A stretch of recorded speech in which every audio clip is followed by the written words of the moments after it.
Hey to all the spooks out there, I'm Ange. And I'm Amanda. And this is Spine Chilling Chats. If this is your first time joining us, welcome. We're so glad that you're here. If this isn't your first time joining us, we're glad that you came back. Yes, we are. So today we're going to continue with our story on Roch Theriault, who has created this cult up in Quebec, Canada.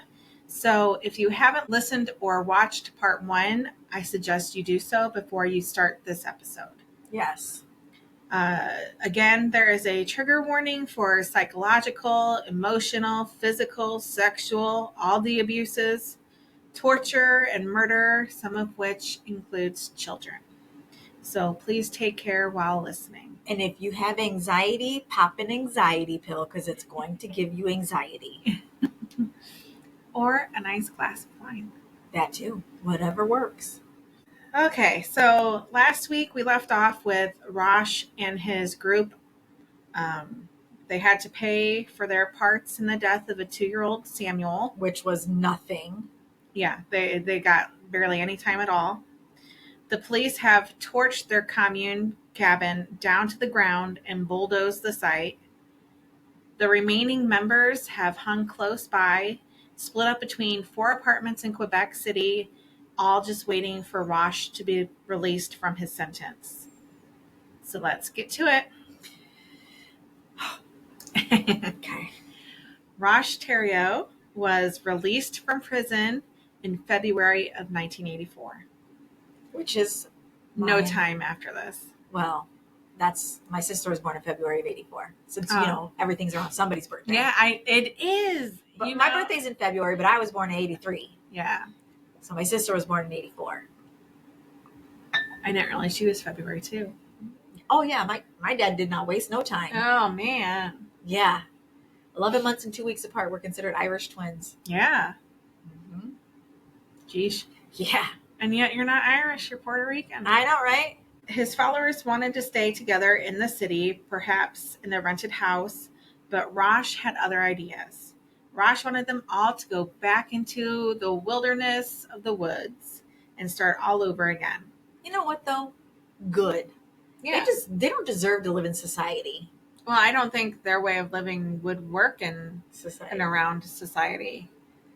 They don't need civilization. Yeah, they would have to be out in isolation in the woods somewhere to get away with what they're getting away with. Yeah.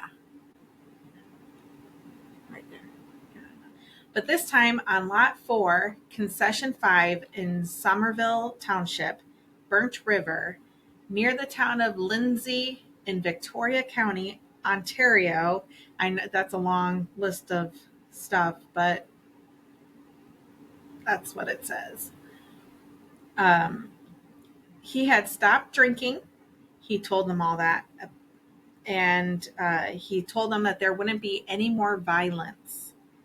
And after all, this is God's emissary. They were obligated to follow him. So in May of 1984, he moved the group to their new home and began the construction of a new cabin. As isolated as their old home had been, Roch designed and assembled a rough sawmill from a chainsaw, a snowmobile engine, and some bicycle parts, which is pretty crafty, actually. Yeah. But my question is really quick. I guess I didn't realize, are they only building one cabin and they all live in that one cabin? It was or do they have their own personal? It was all one giant cabin, okay. And then they had partitions made out of that's right. Yeah. I forgot about that. He also designed a horse-drawn treadmill to mill water from a spring on a neighboring concession. Roch, now calling himself Roch, which is the English version of his French name. Which he now is not Moses anymore? He's not Moses. Now he's referring to himself as Roch. Oh my gosh. Okay. But I'm going to still refer to him as Roch so we can keep the name straight. He commissioned an A-frame cabin, a 2-story house with a kitchen, a bakery, a maple sugar shack, a smokehouse, a root cellar, and a stone sanctuary or altar upon which he would commune with God. So this sounds like there's more buildings around this time. This was all built by his 2 male and 9 female followers, 4 of which were pregnant, and all of whom were also responsible for the commune's 10 children, ranging in age from 1 to 15. They worked through the summer in long pants and sweaters to keep the mosquitoes away. Roch established a new hierarchy of the group, assigning each of his wives different responsibilities. The lowest of them was Maurice Grenier, the one whose 2-year-old son was murdered in the last episode. Roch forbade Jacques and Maurice from sleeping together and encouraged Jacques to beat her if she talked back to him or Roch, even though she was pregnant. Roch also convinced Jacques that a birthmark she had looked like 666. He eventually ordered her to live apart from everyone else in her own hut with her own 2 children until Roch later accepted the eldest daughter into the main group because he eventually is going to want to canoodle with her. That's my That's your assumption. assumption. Yeah. But still, it's probably right. Why else would he want just her? Nobody who visited the compound from Somerville had any idea of the group's strict or brutal organization, nor did they have any idea of the group's past in Quebec. So it was like a clean sweep for them. They're starting brand new. Nobody knows them. Nobody knows what they're about. The members of the commune were regarded as eccentric, but hardworking neighbors. Victoria County, however, had different ideas about welfare than they did in Quebec. The group was refused funding on the basis that the group constituted an institution rather than a family. This only served as proof that the outside world was hostile to the group's way of life and reinforced their alienation and isolation. As far as Roch was concerned, if the rest of the world wouldn't voluntarily give them what they needed, they would have to take it. He began ordering his wives to steal from the local grocers of the town of Lindsay. Dairy products, vegetables, meat, canned goods, suet, pop, toilet paper, really just anything that they needed but could no longer afford to buy because who wants to wipe their butts with leaves? They even made special jackets with huge inner pockets to make their thievery that much more productive. So they could just... And now they're stealing. Yep. On January 31st, 1985, a police officer caught Jacques Grier shoplifting. Nearby, he tracked down the rest of the gang, Gabrielle, Claude, Nicole Raoul, and Roch Jr., who had 50 feet of rope coiled around his waist. Between the 5 of them, they had shoplifted $453.37 in goods. Their sentence was to be banned from shopping in Lindsay ever again. What? Which, that actually, they're lucky. They're lucky that's all. They got banned. That's a, don't do that again. Right. That's like anywhere else, that's considered like a felony or type. I don't know, maybe. I don't know. I don't think it's enough. I think it has to be over a certain amount to be. But still, like, it's still worthy of jail time or whatnot. Something. A fine. Something. I don't know. So Roch encouraged his followers to ask their parents for financial help then. If the parents refused, it would only reinforce what he had always said about them. If they agreed, the group would have money to continue its way of living in isolation. In fact, Roch had brainwashed his followers into thinking only negative thoughts about their parents, that some of them begged him not to make them call their parents. Of course, because brainwashing is part of the cult. Yes, yeah, very much so. The typical response, of course, was that the girls could have the money, but only if they left Roch. This, of course, was not going to happen. So the group began selling fruit and later pastries This proved to be a success, and Roch organized the group into a company. He called them the Anthill Kids because they worked together like a nest of ants. And he just likes coming up with new names. Yeah. Like every place he goes, he's got a new name for his group. Or something, yeah. Though the members of Roch's cult still had to survive on corn and potatoes, at least now they were making some money and everything seemed to be heading for the better. But as Roch became less desperate to survive, he became increasingly bored. And as he became bored, he began to drink again. He stopped working again, using his aching stomach as an excuse to not have to do anything. He prescribed himself a case of beer for any pains. God. And when he was drunk, he'd often go on at length about his treasures, which consisted of some worthless costume jewelry. The rest of the group was too terrified to do anything but pretend to be interested. He would also play the wives off against each other, manipulating their self-esteem for his entertainment. He would also organize nude wrestling matches between the women, or he would put a man in the middle of a circle and tell the women to hit and kick him. Sometimes he would join in the matches, but then the rules changed, of course. If you scored a hit on him, it would come out of your food rations, so nobody would actually hit him. Yeah. Sometimes he would beat or whip his followers. Sometimes he would strike them with the broadside of an axe or with a hammer. They were forbidden to go to the hospital. Sometimes he would urinate on them or force them to give each other rim jobs or smear themselves with each other's feces. Are you going to explain rim job? No. Okay. If you don't know what that is, look it up. Because they actually, when I was reading this, I'm not explaining it. They had a long, technical term for it, which I kind of assumed that's what it meant, but I hadn't heard of that term. Analingus something. Something like that. Yeah. And so I had to Google it. So now my search engine has that on it. On top of murder. On top of murder and ghosts and yeah. Just add it to the list. Yep. Let's hope we never get in trouble. Yeah. Once he slashed Jacques Gregier's jugular with a broken wine glass, which I don't know how true this is, because if he actually got his jugular, he'd be dead. Okay.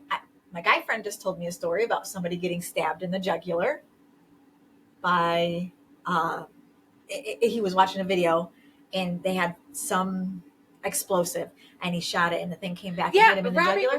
And he stuck his thumb in there and the guy survived. Yeah, but that's going to a hospital, having surgery. Oh, that's right. They're not allowed to go to the hospital. Okay. So yeah, I forgot about that. I'm assuming he didn't really get the jugular, but he just maybe got near it in the neck. Yeah. Yeah. He also ordered Jacques to be circumcised, his whole glands removed. What glands? Glands, penis. Oh. Okay. This all had a cathartic effect on his followers. He had punished them for their sins, and they were now purified as a result. And Roch would always weep the next day after all the alcohol had left his system. He would beg God, his master, to stop using him as a vehicle for God's cruel justice. Because why take responsibility? Because it's not him just being a sicko. Never. On January 26, 1985, somewhere shortly after 9 o'clock a.m., Gabrielle put her 5-month-old baby, Roch's son Eleazar, in a wheelbarrow. It was snowing and the temperatures were 14 degrees, which is negative 10 Celsius for those of you not in America. By 10:45 a.m., the baby was dead. Roch had hated the child and said it bore the mark of the devil. He had often beaten it. Gabrielle thought that this would be an act of mercy for the infant. The county coroner, Al Lackey, a friend of Roch, claimed that it had been sudden infant death syndrome. The county's Children's Aid Society began watching the commune like hawks. But he's got his little people in high places to help him get out of trouble because he's a charmer. He charms people everywhere he goes. It's ridiculous. After a year of having been forbidden to have relations with her pre-cult husband, Jacques, Maurice Grenier, the only adult woman of the group Roch hadn't taken as his own wife, was permitted to leave with two of her 3 surviving children, a 2-year-old and an infant.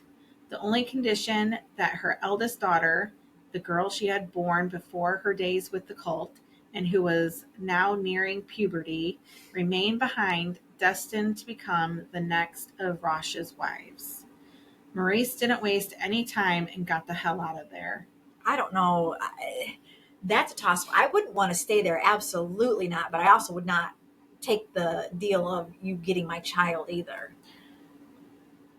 I think I would try to somehow be like, you take these 2 children and you leave and I will stay and try to get out some other way.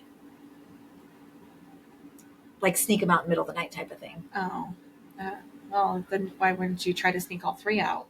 No, I'm saying all 3 of them. No. Like the oldest daughter take the 2 children first. Or just all of you sneak out at the same time.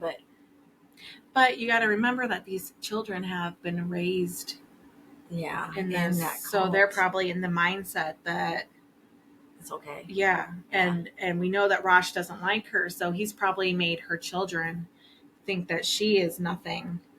Oh, yeah. That's I mean, true. I'm just speculating here. I don't. Yeah, it makes sense. That makes sense. So anyways, she left, but after months of learning how to function in the real world, after having spent 8 years under Roch's rule, she decided that she would pursue legal action to get custody of the remaining daughter. Part of this legal action involved testifying on the conditions the children lived in at the commune. This was all that was needed for the CAS to sweep in and take the kids to foster homes. In their new environments, however, the kids exhibited disturbing behavior, which indicated that they had been abused on the compound. As the children were asked about conditions in the commune, more and more horrifying details were revealed. I mean, that sucks. That really does suck, but good, because then they're going to get caught.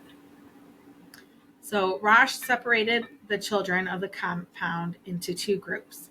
His own chosen children, who enjoyed a privileged position in the commune, and those who were not his own, particularly the children of Maurice Grenier, as well as the young Simon Ouellet, all of whom were regarded as animals and slaves. Roch saw to the care of his own children. The mentally deficient Guy Veer had been taken on to look after Grenier's bastards. Grenier's children crawled like animals and were severely malnourished.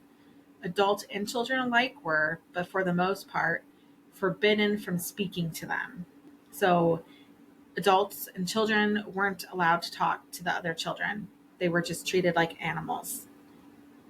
Okay, but I talk to my animals. They don't talk back. Well, mine do in a way. I was going to say Winston does. He does, but I'm just saying that wouldn't work for me. Grenier said later that she actually would have preferred Guy Veer to look after her children over Roch Theriault. Although Roch considered his children to be the children of God and the next generation of his religious following, their situation was utterly wretched. Only he, Moses, was permitted to express any warmth whatsoever towards the children. Sometimes he would hold 2 women's children over a fire and threaten to throw one of them in. He loved watching his wives beg for their own child to be spared. He would also nail children to trees by their clothing and tell the other children to stone them or knife them, only to call them off at the very last minute. Again, playing God to his children, like Abraham and Isaac in the Bible. Some of the kids had mouths full of rotting teeth. Some would randomly scream, rock, chant, or bang on things. The kids had chores around the commune, such as hand washing the adult women's sanitary napkins. Oh, They were deprived of sleep, of food, and of hygiene. The kids were also deprived of education, except Roch's own ideals of religious education and sexual education. Roch told his kids that God lived underground because flowers grew up from the ground, and that God sometimes demanded blood sacrifices. As when, in a secret ritual he held just for the kids, a naked Roch disemboweled a goat that one of his daughters had hand raised and bathed himself in the blood, arising from the pit with much grandeur. wow. There were reports of chanting rituals and upside down crosses. The children also were able to go into great detail about group sex rites, which were held in the cabin and which involved the whole family. Roch and his teenage son, Roch Jr., also sexually molested and sometimes raped the children. Roch Sr. would sometimes have the children masturbate him or watch as members of the group masturbated one another or themselves, believing this to be the proper method of sexual instruction. So he's even doing this to his own children? Yes. Oh. For a good solid minute while you're reading that, I probably have this look of disgust on my face. As you should. As you should. But the court ordered an independent assessment, and the team, including Dr. Roch Theriault and Dr. Martin Milijokovic, shockingly recommended that the children be returned to Burnt River immediately. In their 300-page report, they celebrated Roch's pioneering spirit and experimental attitude regarding sexual education. They accused the government of trying to persecute the group, trying to force them to disband by withholding welfare, a gross infraction of their rights as citizens. The CAS also launched its own report, of which Roch seemed to have inside knowledge right from the start. Roch was charming everyone who came to assess his dominion. But in the end, on October 26, 1987, the court ruled that the children be made wards of the crown. There was to be no parental access, as the court believed Roch to be a manipulative tyrant who posed a significant risk of molestation and exploitation of the children. The 83-page court ruling also suggested that the testimonies of Theriault and Milijokovic and the sympathetic CAS agents, who were all French-speaking, were more the result of a cultural prejudice of sympathy for any French-speaking community in a predominantly English environment than of objectivity or concern for the welfare of the children in the group. So they're saying because he speaks English. He speaks French, and all these professionals speak French also. The ones that are saying that there's nothing wrong with him, they're all French speaking. They're saying that the government is trying to punish them because they don't speak English? Because it's mostly an English speaking government. Which is not true. So even after all that, there still wasn't enough evidence to press further criminal charges against Roch. Even Maurice Grenier wasn't willing to testify against him. He began networking. He discovered the Mormon fundamentalist movement, and this was how he met up with forensic psychiatrist and LDS branch president Dr. Jess Grosbeck. In addition to dealing with cases of altered consciousness and dissociative disorders, he was drawn to shamanism, and with the history of polygamy. He and Roch, who is a polygamist and self-proclaimed healer, became good friends. Roch also hooked up with polygamist Alex Joseph of Big Water, Utah, though Joseph didn't much like Roch's attitude. During this time, Roch was also charged with an obstruction of justice that occurred in connection with an incident in where he and his followers were harassing the daughter of one of Roch's children's foster parents. He also assaulted one of his neighbors, a canoe builder named Jean-Marc Martin, with whom Roch had previous friendly dealings with. He also got into some trouble with the police during his trip to Utah, which resulted in a $75 US fine. But I don't know what that was. His home life wasn't getting any better either. It only took a few beers to get him going on about the master of life and death, the good and bad creator. One day he came enraged at Claude Williet, and for some reason no one remembers, and ordered him to walk around with an elastic band wrapped tightly around his scrotum. Claude kept it on overnight, which caused irreparable damage to his testicles, which of course prompted Roch to operate. He used a razor blade to cut open Claude's scrotum and plucked out the infected testicle with his fingers, then cauterized the wound with a hot piece of iron. Then he held a vote to determine whether Claude should be stoned to death for offending God. When that motion was rejected, Roch took up an acetylene torch and threatened to open Claude's stomach. Claude managed to escape into the woods, where he stayed until Roch was sober once again. In fact, retreating into the woods for a couple of days became a common tactic for Claude, Gabrielle, Giselle, and the others. Giselle in particular would sometimes retreat to her father's house for a few days until Roch would call and convince her to come back to her real family. He would then treat her nicely for a few days, but invariably she would be punished for running away and bringing him dishonor. One night in February 1987, Roch threw a hunting knife at Giselle, creating a wound 3 inches deep in her thigh, which immediately began gushing blood. Roch responded by going and getting another beer and then going to sleep. When he woke up 2 hours later, a clot had formed in Giselle's now swollen leg.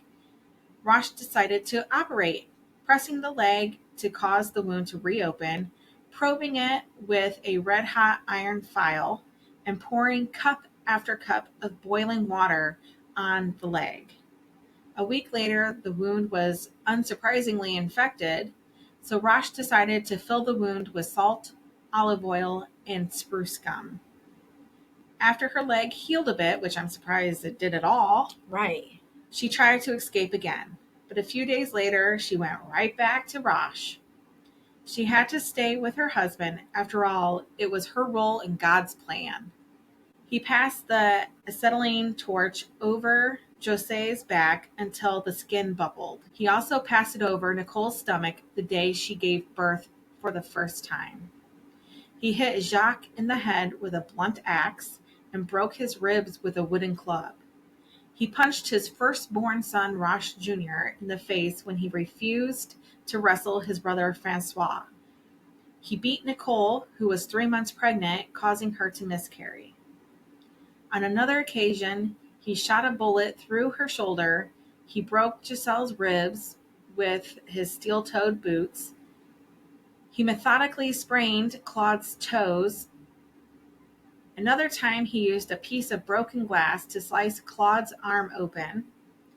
He pulled 11 of Claude's teeth with a pair of pliers, even though there wasn't anything wrong with his teeth. He had one of his wives break Claude's legs with a sledgehammer. He squeezed Gabrielle and Giselle's nipples in vice grips until they began to bleed.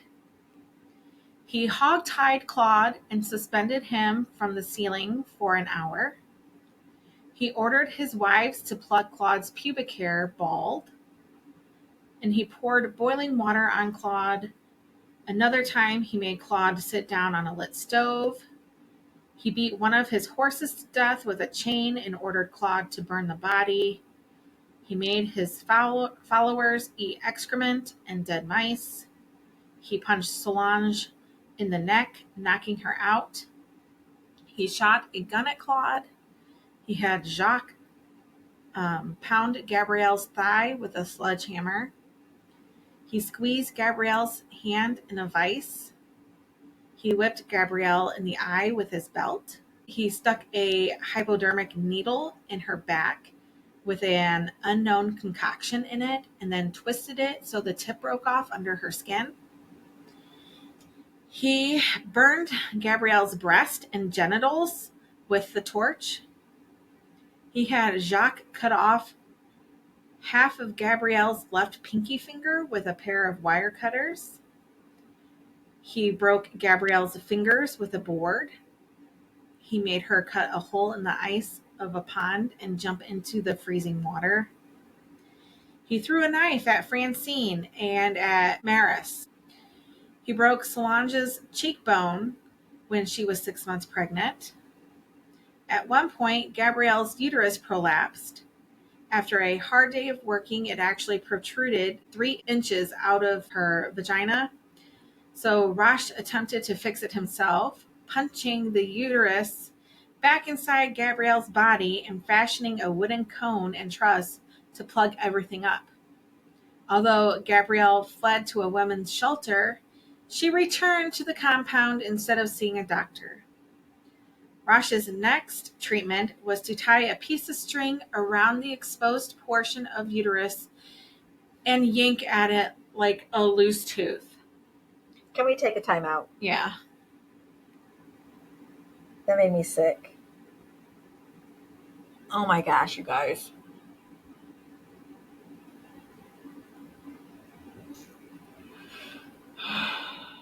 If I drank, this is a time I'd probably be drinking.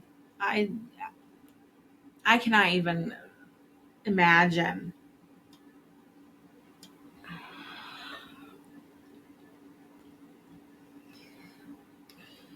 Okay. It was a whole year before Gabrielle would have the opportunity to get a partial hysterectomy at the Ross Memorial Hospital in Lindsay when Roch was on his first trip to Utah.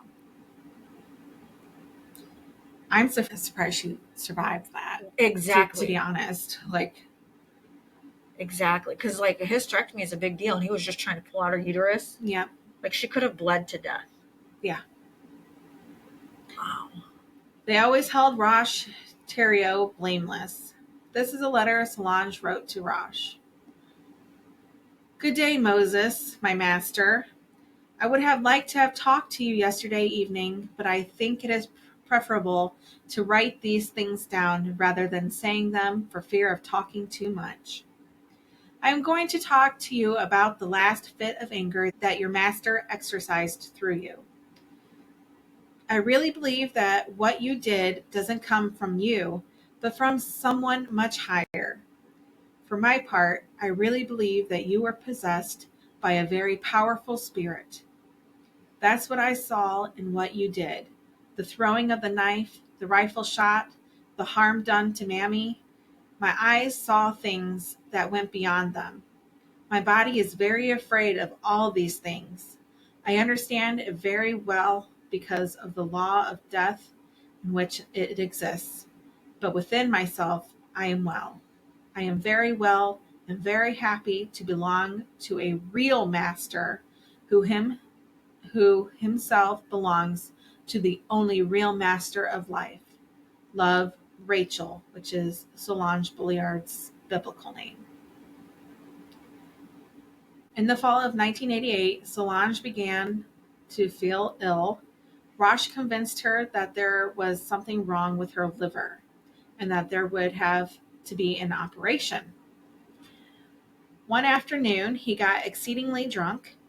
He started strangling the women, asking if they knew that their breath belonged to him. Then he decided to put on his jewelry. Then he turned to Solange and said, Rachel, are you ready? I'm going to treat you tonight. Leading them to the bakery, he cleared off the table, and Solange undressed herself and lay down. Roch roughly tried to insert an enema tube into Solange's rectum. The enema fluid was a mixture of molasses, oil, and water. He spent a half an hour trying to get this done and encouraged her not to be embarrassed about losing control of her bodily functions. He started pressing and punching Solange's stomach. When she put her hands up to fend him off, Roch simply told her to move her hands, and she did so. Then he inserted a tube down her throat and told everyone else to blow and suck on the tube. Taking a knife, Roch made a 5-inch vertical incision on Solange's right side below the ribs.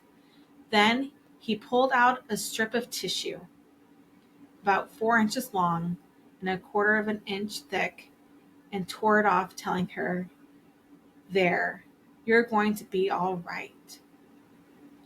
Then he had someone else sew her wound up, and Solange got up. Everyone went back to the cabin, and Roch ordered a warm bath for her, filled with cherry. This made her feel worse. Then Roch gave her a cold bath. When she went back to her bed, blood started coming out of her mouth, and she died. The doctors later said that she had died of acute peritonitis, an inflammation of the peritoneum caused by digestive fluids leaking into the abdominal cavity, and it was fatal. At first, Roch was distraught and tried killing himself in a number of ways. He tried to get Jacques Grier to shoot him. Then he tried to overdose on Tylenol extra strength tablets. And finally, he tried to drown himself. But then, according to a letter Roch wrote to the spirit of the deceased, "A strange force entered my arms and tore the bindings from me. I came out of the water yelling, 'God doesn't want me to die.'" After sending Jacques to fetch Giselle from her parents' house, he made a call to Dr. Jess Grosbeck, traveling to Utah on October 16, 1988. Roch told Dr. Grosbeck that Solange had died suddenly in the woods from a spontaneous ruptured vein in her esophagus. Dr. Grosbeck reassured Roch that there was nothing Roch could have done to save her. But Roch informed Dr. Grosbeck that God had named Grosbeck as Roch's guide. He explained that he had been having strange dreams in which Solange was inside Roch's body, dreams in which Solange takes shape from Roch's spilt semen. Roch and Dr. Grosbeck convinced themselves that Solange was to be the first reverse birth, a spiritual rebirth through the belly of the male to parallel the carnal rebirth through the womb of the female. Roch became convinced that he was pregnant with his deceased wife, Solange. This just keeps getting weirder and fucking weirder. He's got issues. My anxiety is through the roof right now. Like, you try reading this shit for weeks. But now I'm like too invested, too involved. Like, I gotta know what happens. Roch convinced Alex Joseph to perform a post-mortem marriage by proxy for himself and Solange, to make official what he had only recognized for himself, the marriage between Moses and Rachel. And Joseph even threw in an ordination for Roch, which named Roch as king over Lot 4, concession 5. He then returned to Ontario, and after a couple of days ordered Claude to exhume Solange's body. He had Gabrielle open Solange's body and pour vinegar on her internal organs to keep worms away. Then they buried her again, but a few days later he had them dig her up again, Her body was beginning to decay. But Roch had big plans. He got Jacques to make a hole in Solange's skull with a hand drill. Then he masturbated into the hole, spilling his seed onto Solange's rotting brain, convinced he would be able to resuscitate her.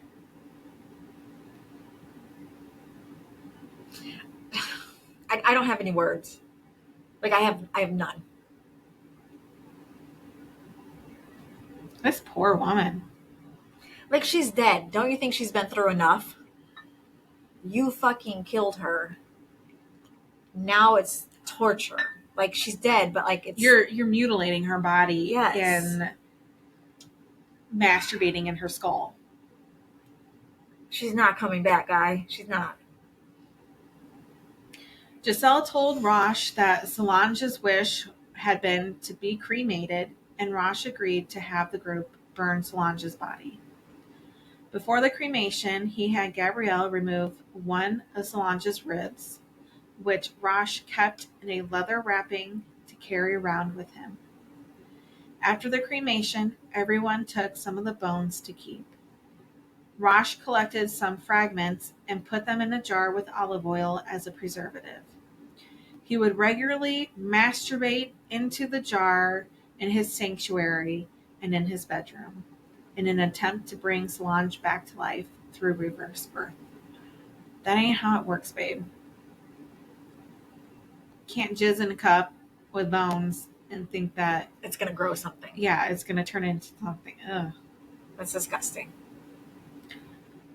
Roch would make another visit to Utah, this time to entrust his next baby by Francine to Joseph's care so that it wouldn't be taken by CAS. But during that visit, Joseph and Roch had an argument, apparently over the way Roch treated his wives. I mean, We're just now having issues with this? right.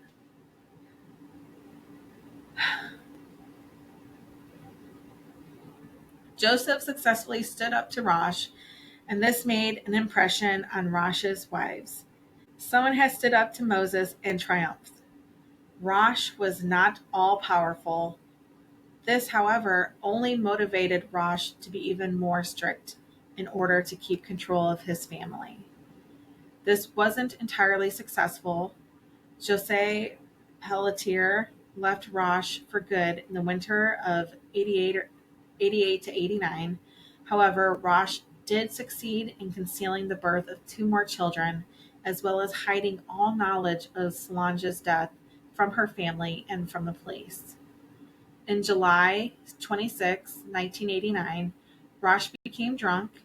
This was not unusual, and Giselle, Claude, Francine, Maris, and all managed to sneak away into the bush to hide. Gabrielle, however, did not. Roch remembered that Gabrielle had a stiff pinky finger, the one he hadn't cut off already with the wire cutters, and told her to put her hand on the kitchen table. Instead of looking at the finger, however, he stabbed her hand with a hunting knife, pinned her to the table. Blood began to pour out of the hand, but Roch just went to get another beer. Gabrielle forced herself to remain conscious, and after 45 minutes, Roch came back over to see that Gabrielle's whole arm had turned blue. "It's not looking so good, is it?" he said, fetching a carpet knife.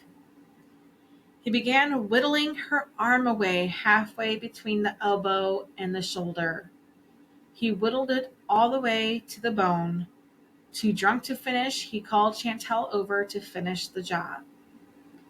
She cleared away a narrow band of exposed bone that went all the way around Gabrielle's arm. Then Roch dislodged the hunting knife, which was pinning her hand to the table, and took her over to a stump that was sticking out of the kitchen floor. Taking a dull meat cleaver, Roch swung at the exposed bone. His first swing missed, His second swing amputated Gabrielle Lavallee's arm completely off. Gabrielle hadn't cried out the whole time. The next day, she went to a women's shelter, but returned to the compound on prompting from Jacques. A couple of days later, Roch decided that Gabrielle's stump was gangrenous and used a pair of scissors to cut out the infection. He also cut a chunk from her breast and then whacked her on the head with the side of an axe. She fled into the bush, and when she came to her senses 2 days later, she found that insects had laid eggs in her head wound. She returned to the cabin only to find Roch still drunk and itching to operate. Jacques used the acetylene torch to cut a piece off the drive shaft of one of the old junk cars they had in the yard. Roch heated the metal until it was red hot and pressed it against Gabrielle's stump. He was so drunk, he kept dropping it on Gabrielle's body before he finally finished. Gabrielle escaped again.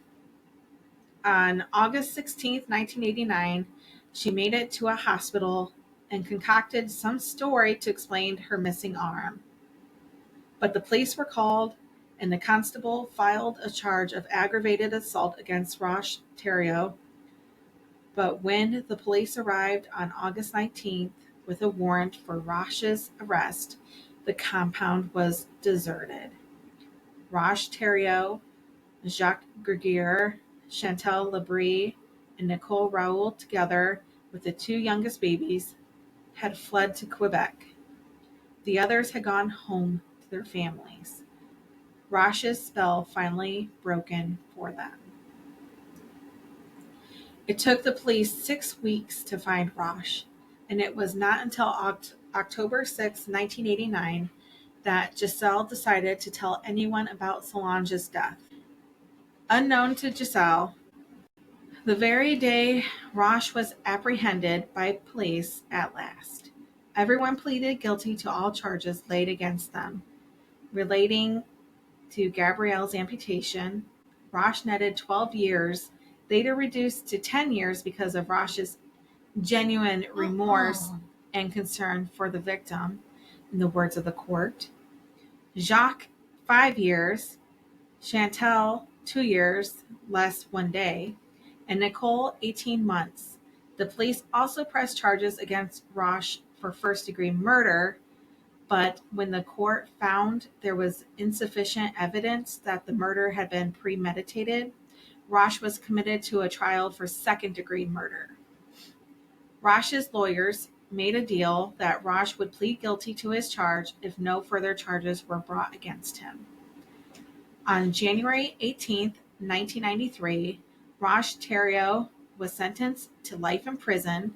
He was eligible for parole in 1999. Francine, Chantal, and Nicole remain loyal to Roch. The others have tried to adapt to a new life without him. His many children, somewhere over 20, are distributed among foster homes across the continent, including the 12-year-old boy who lives in Utah with Alex Joseph. In 2000, Roch was transferred to Dorchester Penitentiary, a medium-security prison in Dorchester, New Brunswick. In 2002, he was rejected for parole as he was considered too high risk to reoffend, and he never applied again. Good. In 2009, Roch tried to sell his artwork on a United States-based website, murderauction.com, which called itself a true crime auction house and was willing to sell some of Roch's drawings and poetry. The Correctional Service of Canada prevented his works from leaving Dorchester Penitentiary, and Stockwell Day, the Canadian Federal Public Safety Minister at the time, wrote to the Correctional Service to express concern that the killer was benefiting from work in prison. So he wasn't able to sell his artwork. Good. On February 26, 2011, at age 63, Roch was found dead near his cell at Dorchester Penitentiary. His death was believed to be the result of an altercation with his cellmate, Matthew Jared McDonald, a 60-year-old convicted murderer from Port au Port, Newfoundland and Labrador, who was charged with the killing.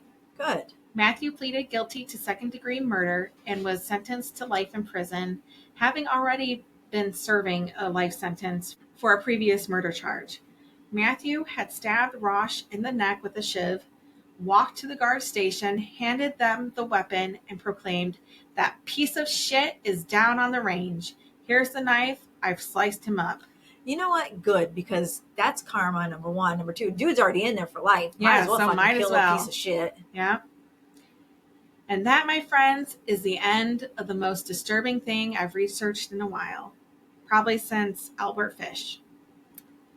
Just the sheer amount of torture he put his followers through, and they just kept coming back.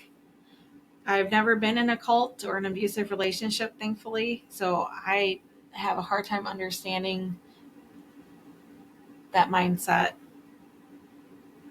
But it's sickening. Just sickening. It is. Like I think even an abusive relationship is better than what he put them girls through. Oh, yeah. You know what I mean? Well, I mean, not that it's good. It's not good. All of it's bad. All of it's terrible. But some abusive relationships are just hitting and whatnot. And the mutilation, and the torture over and over and over and over again.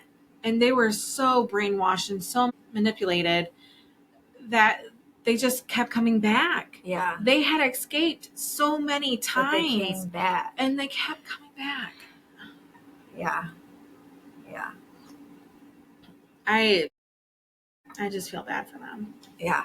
I wish they had been able to get the help, that the parents had been able to reach out to their daughters, and that the authorities would have been able to actually keep him the several times that they had him before. But he kept getting off with these light sentences, a little slap on the wrist. It is ridiculous. Like, literally murdered a 2-year-old and fucking got nothing practically. Like, he fucking murdered somebody and got nothing. I don't understand that. Yeah. What does someone got to do to get arrested for more than just a couple months or a couple of years? Clearly murder is not the highest of ranks. I know that Canadians are super polite, but like, if they deserve prison, put them in prison. I don't get it. This was a rough one. It was very rough. It was very, very rough. And I'm glad it's over.